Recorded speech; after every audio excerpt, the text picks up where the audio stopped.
Hi everyone, thank you for being here. This time I'd like to talk about my experiences in Egypt in the 4 months I have spent there during the lockdown. In 2020, I've traveled to Egypt just before lockdown started because I wanted to travel one more time before everything would shut down for who knows how long. I didn't expect, of course, that they're gonna close the airport without any warning. So I traveled there for a week initially. In the first few days, of course, I visited the pyramids, the Old Town, the Canal Bazaar, the Egyptian Museum, and the Papyrus Factory as well. I also have learned how they make in glass ornaments. Then he going to make the opening chord. He going to make sound like a balloon.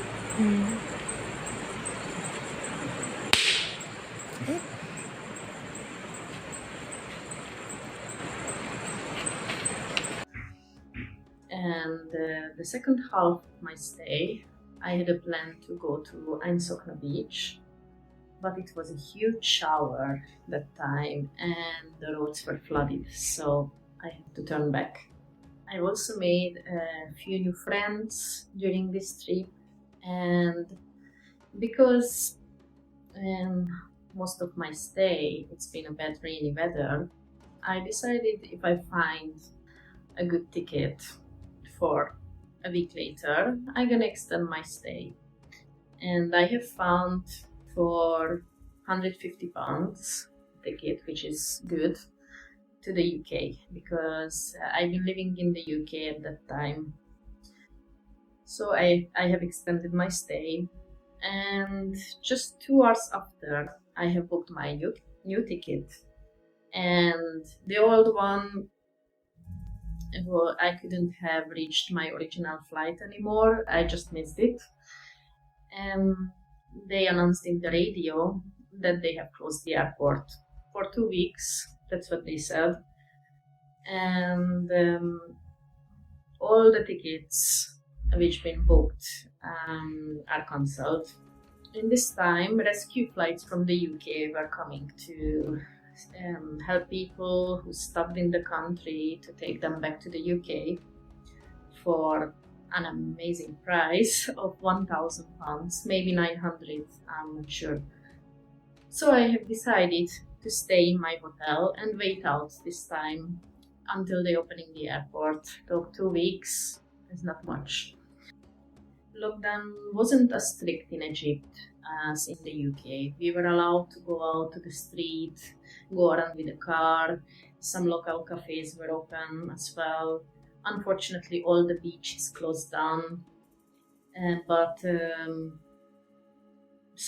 interestingly, some shisha bars were open. And at the very beginning of the lockdown, I managed to book a hotel for and go to Ain Sopna beach before they closed the beaches. At the very beginning, I went there, stayed in a hotel, and there were a few people in that hotel who stayed in quarantine.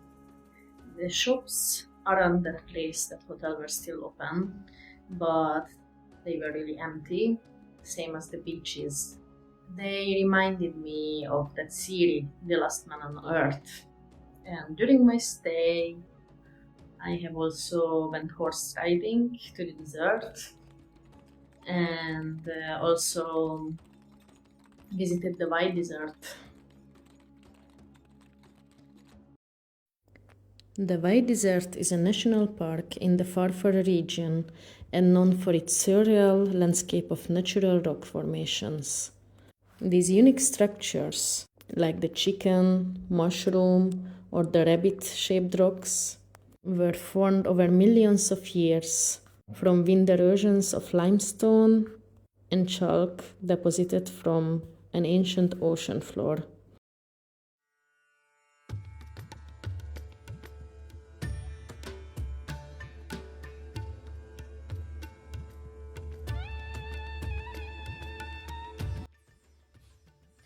From the 2 weeks airport closure and lockdown became 1 month. They have announced in the news that they have extended the lockdown for a month. So I have decided to stay in the same hotel where I've been staying the whole time.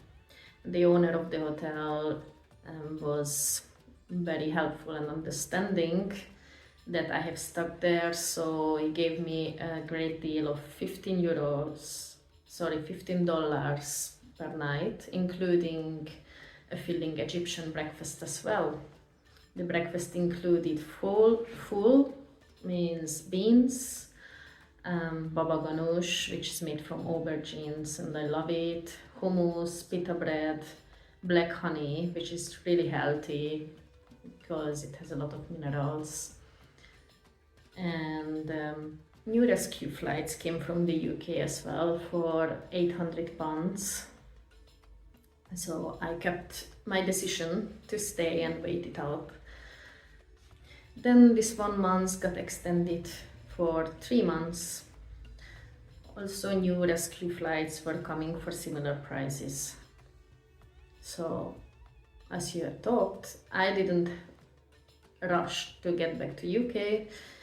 So I have stayed, and I've been in Egypt also during the Ramadan, and I've decided to do fasting for a month. I always wanted to try it because of the enormous health benefits it has, and it's detoxifying your whole body if you do it the right way. I only had a few sips of water during the day until sunset because it's been difficult not to during 40 degrees, and I'm saying in Celsius, 40 degrees Celsius, sometimes more. And end of the fast, every day me and my friend were going around with a car, and we also gave food to the poor people. I got usually 8-10 portions of food at a local kiosk. One portion included usually some chicken and rice, and it costed $1 or $2 maximum. Also, other cars were going around giving water and dates to the people, and surprisingly just 2-3 pieces of dates felt so filling after the whole day of fast. And the right way, of course, which a lot of people not doing this way, that after the fast is better to have just a small amount of food. I mean, not eating like crazy, because then you're gonna ruin all the health benefits of the fasting. And now I'd like to talk for a bit about ancient Egyptian magic. Ancient Egyptian magic, known as Heka, was a fundamental force in religious and daily life, used also for benevolent and malevolent purposes. They seen it as the same power used by the Creator to make the world, and was harnessed through spells, rituals. They also made amulets to influence events, provide protection, or heal the sick people. It's been practiced by magicians, priests, and also by ordinary people. Magic was deeply intertwined with religion and medicine. Heka was an entity in its own, a supernatural energy that created the universe and was wielded by the gods. Humans could harness Heka to reach their goals, like influencing events, preventing harm, or healing. Magic was frequently used for protection against diseases, dangers, and evil forces. Amulets, like the Eye of Horus amulet, were worn for protection. They often used magical words with protecting figures and spells. It's been especially used in childbirth rituals to ward off evil. They have used spells on pottery, then they broke them to destroy enemies. Magic was also an integral part of medicine, used alongside or intertwined with practical medicinal knowledge. Doctors, known as Sau, and priests used spells and rituals to treat illnesses they believed was caused by disruption or imbalance in natural order. The regular rituals performed in temples were considered a form of magic. Many priests were healers who combined medicinal knowledge with their spiritual and magical abilities. If you stayed here till now, let's get to some questions about ancient Egyptian magic. Were these priests who performed these magical ceremonies use different herbs alongside with spells, magic spells during these ceremonies? Yes, thank you. Were these ceremonies mostly for the purpose of healing people or influencing events in a good way?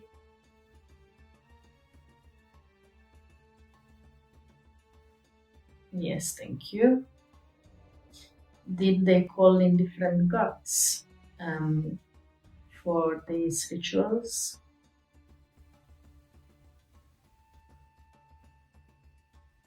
Yes, thank you. Were most of these gods participating or being called in for these rituals, for different rituals? Were most of the gods called in, depending on the type of the ritual?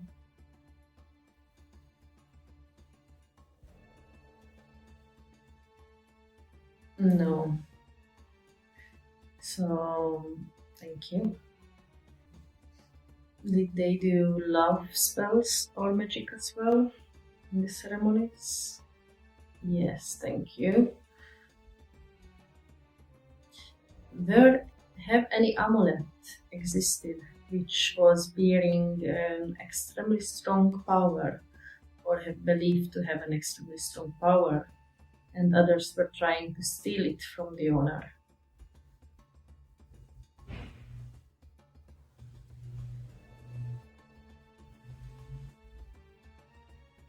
Yes, thank you. Have anyone managed to steal this amulet?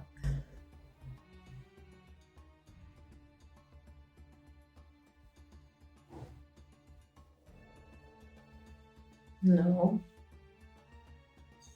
Did anything happen to others who tried to steal it? These people who tried to steal the amulet. Did anything negative happen? Yes. Did they die? Whoever tried to steal it?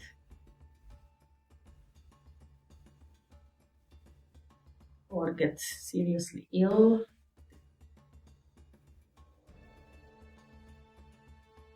Yes, thank you. Were the Eye of Horus on this amulet?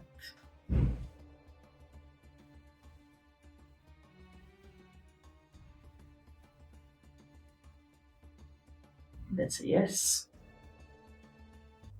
Thank you for being here. If you like this content, please don't forget to subscribe, like, and follow for similar topics about travel, spiritual questions, and topics. See you next time.